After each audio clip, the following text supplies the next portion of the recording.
ಅಲ್ಲ, ಖಂಡಿತ ಅವರು ಎಲ್ಲರೂ ಈಗ ಮೊದಲಕ್ಕಿಂತಲೂ ಈಗ ಹೆಚ್ಚಿನ ವಾಯ್ಸ್ ಏನಂದರೆ ನೀವು ಬಿ ಜೆ ಪಿಯಿಂದ ಟಿಕೆಟ್ನ ಪಡೆದು ಅದೇ ಒಂದು ಇದರಲ್ಲ ಆದರೆ ನಮ್ಮೆಲ್ರಿಗೂ ಅನುಕೂಲ ಆಗುತ್ತೆ, ನಾವೂ ಸಪೋರ್ಟ್ ಮಾಡ್ತೀವಿ ಅಂದರು.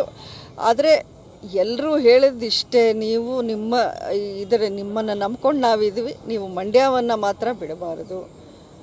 ಸಾಕಷ್ಟು ಡೌಟ್ ಇದೆ ಮೇಡಮ್, ಟಿಕೆಟ್ ಸಿಗುತ್ತೋ ಇಲ್ಲೋ ಮೇಡಮ್, ಏನು ಮಾಡ್ತಾರೆ? ಡೌಟ್ ನಿಮ್ಮಲ್ಲಿದೆ, ನನಗೆ ಅಲ್ಲ. ಬಿಜೆಪಿ ಟಿಕೆಟ್ ಸಿಗುತ್ತೆ ಅನ್ನೋದ್ರಲ್ಲಿ ಡೌಟ್ ಇಲ್ಲ, ಬಟ್ ಬಿಜೆಪಿ ಮಂಡ್ಯವನ್ನು ಉಳಿಸ್ಕೋಬೇಕು ಅನ್ನೋದು ನನ್ನ ಹೋರಾಟ. ನನಗೆ ವಿಶ್ವಾಸ ಇದೆ. ನೋಡಿ ಹೇಳ್ತೀನಿ ಯಾವ ಕಾರಣಕ್ಕೆ ಅಂದರೆ, ಅವರು ಲಾಸ್ಟ್ ಎಲೆಕ್ಷನಿಂದನೂ ನನ್ನನ್ನು ಸಪೋರ್ಟ್ ಮಾಡಿದವ್ರೆ. ನಾನು ಈ 5 ವರ್ಷಗಳು ಪಾರ್ಲಿಮೆಂಟಲ್ಲಿರಲಿ, ಬೇರೆ ಬೇರೆ ಇಶ್ಯೂಸು, ವೋಟಿಂಗು, ಬಿಲ್ಲುಗಳ ವಿಷಯದಲ್ಲಿ ಬಂದರೆ ನಾನು 100% ಅವ್ರಿಗೆ ಸಪೋರ್ಟ್ ಕೊಟ್ಟಿದ್ದೀನಿ. ಜೊತೆಗೆ ಕಳೆದ ಅಸೆಂಬ್ಲಿ ಎಲೆಕ್ಷನಲ್ಲೂ ನಾನು ಬಹಿರಂಗವಾಗಿ ಅವರಿಗೆ ಬಾಹ್ಯ ಬೆಂಬಲವನ್ನು ಕೊಟ್ಟಿದ್ದೀನಿ. JDS ಜೊತೆ ಮೈತ್ರಿ ಇರಲಿಲ್ಲ ಮೇಡಮ್.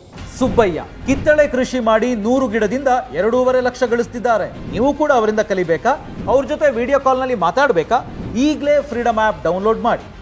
ಅಲ್ಲ, ಈಗ ಅವ್ರ ಜೊತೆಲಿ ಮೈತ್ರಿ ಆದರೆ ನನ್ನ ಜೊತೆಲಿ ಏನು ಶತ್ರುತ್ವ ಆಗುತ್ತೆ ಅಂತನಾ? ಇಲ್ಲ ತಾನೆ.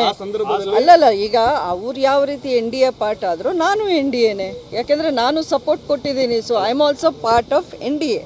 ನಾನು ಇನ್ನೂ ಪಕ್ಷ ಕೇಳಿ ನಾನಿನ್ನು ಮಾತು ಮುಗಿಸ್ತೀನಿ. ಅಷ್ಟೇ ಅಲ್ಲ, ಈ ನಮ್ಮ ಪಾರ್ಲಿಮೆಂಟಲ್ಲಿ, ಹೊಸ ಪಾರ್ಲಿಮೆಂಟಲ್ಲಿ ಫಸ್ಟ್ ಬಿಲ್ ಪಾಸ್ ಆಗಿರೋದೇ ಮಹಿಳೆಯರಿಗೆ 33% ಅನ್ನೋ ಬಿಲ್ನ ತಂದಿದ್ಯಾರು? ಭಾರತೀಯ ಜನತಾ ಪಕ್ಷ. ಹಾಗಾಗಿ ಅವ್ರಿಗೂ ಮಹಿಳೆಯರಿಗೆ ಎಲ್ಲೆಲ್ಲಿ ಸಾಧ್ಯತೆ ಇದೆಯೋ ಅಲ್ಲೆಲ್ಲ ಸೀಟ್ ಕೊಡಬೇಕು ಅನ್ನೋ ಒಂದು ಉದ್ದೇಶ ಅವರಲ್ಲೂ ಇದೆ. ಆ ಗುರಿಯನ್ನು ಅವರು ತಲುಪಬೇಕು, ಆ ಒಂದು ಉದ್ದೇಶ ಇದೆ. ಸೊ ಹಾಗಾಗಿ ಎಲ್ಲ ರೀತಿ ಇವೆಲ್ಲ ಕಾರಣಗಳು ನೋಡಿದ್ರೆ ಖಂಡಿತ ನನಗೆ ವಿಶ್ವಾಸ. ಮಧ್ಯದಲ್ಲಿ ಮೇಡಮ್, ಈಗ ತಾವು NDA ಪಾಠ ಆಗ್ತಾ ಇದ್ದಾರೆ, JDS ಕೂಡ ಆಗ್ತಾ ಇದ್ದಾರೆ. ಒಂದು ವೇಳೆ ನಿಮಗೆ ಟಿಕೆಟ್ ಸಿಕ್ತು ಅಂದರೆ ಇಲ್ಲಿ JDS ಅವರು ತಮಗೆ ಬೆಂಬಲ ವ್ಯಕ್ತಪಡಿಸ್ತಾರೆ ಅನ್ನೋ ಒಂದು ವಿಶ್ವಾಸ ಇದೆಯಾ? ಅಲ್ಲ, ಖಂಡಿತ ಇದೆ. ಯಾಕೆ ಅಂತಂದರೆ, ಒಂದು ಮೈತ್ರಿ ಅಂತ ಬಂದ ಮೇಲೆ ಈಗ ನಾವು ಕೇಳೋದಂತೂ ಕೇಳ್ತೀವಿ. ಅವ್ರ ವಿಶ್ವಾಸದಲ್ಲಿ ತಗೊಂಡು ಖಂಡಿತ ನಮ್ಮ ಪರವಾಗಿ ನೀವು ಇರಬೇಕು. ಯಾಕೆಂದರೆ ಮೈತ್ರಿ ಅಂದರೆ ಅದೇ ತಾನೇ.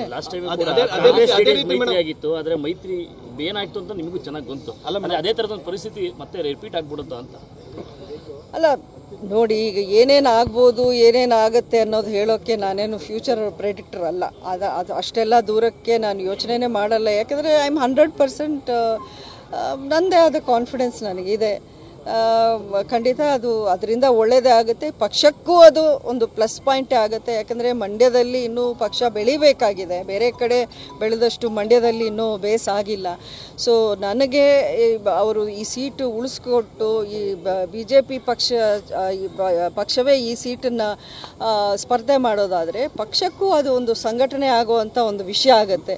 ಸೊ ಇವೆಲ್ಲವನ್ನೂ ನಾನು ಅವರಲ್ಲಿ ಹೇಳಿದ್ದೀನಿ. ಇಲ್ಲಿಯ ಸ್ಥಿತಿಗತಿಗಳು ಏನಿವೆ ಅನ್ನೋದನ್ನು ನಾನು ತುಂಬಾ ಸ್ಪಷ್ಟವಾಗಿ ಅಂತ ಹೇಳ್ತಿದ್ದೀರಿ. ವಾಸ್ತವ ಮಾತಾಡೋದ್ರೆ JDS ಕೂಡ ಅದೇ ತಾಟ್ ಯೋಚನೆ ಮಾಡ್ತಾ ಇರುತ್ತೆ. ಇಬ್ಬರು ಎರಡು ದಾಡಿಲಿ ಯೋಚನೆ ಮಾಡೋದಾದ್ರೆ ಮೈತ್ರಿಗೆ ಏನು ಅರ್ಥ ಬರುತ್ತೆ ಮೇಡಮ್? ನೋಡಿ, ಅದನ್ನ ಸಾಲ್ವ್ ಮಾಡಬೇಕಾಗಿರೋದು ಪಕ್ಷದ ವರಿಷ್ಠರು. ಅದು ನನ್ನ ಕೈಲಾಗಲ್ಲ, ಇನ್ನೊಬ್ಬರ ಕೈಲಾಗಲ್ಲ. ಅದು ಲೀಡರ್ಸ್ ಮಾತಾಡಿ, ಅವರ ಅನುಭವ ಇದೆ. ಅವರು ಇಂಥಕ್ಕಿಂತ ದೊಡ್ಡ ವಿಚಾರಗಳನ್ನು ರಿಸಾಲ್ವ್ ಮಾಡಿಕೊಂಡೇ ಇಷ್ಟು ಮಟ್ಟಕ್ಕೆ ಅವ್ರು ಸಕ್ಸಸ್ ಆಗಿರೋದು. ಖಂಡಿತ ಇದೊಂದು ವಿಷಯ ಇರ್ಬೋದು, ಅವರು ಅದನ್ನು ಒಂದು ಪಾಸಿಟಿವ್ ರೀತಿಯಲ್ಲಿ ರಿಸಾಲ್ವ್ ಮಾಡ್ತಾರೆ.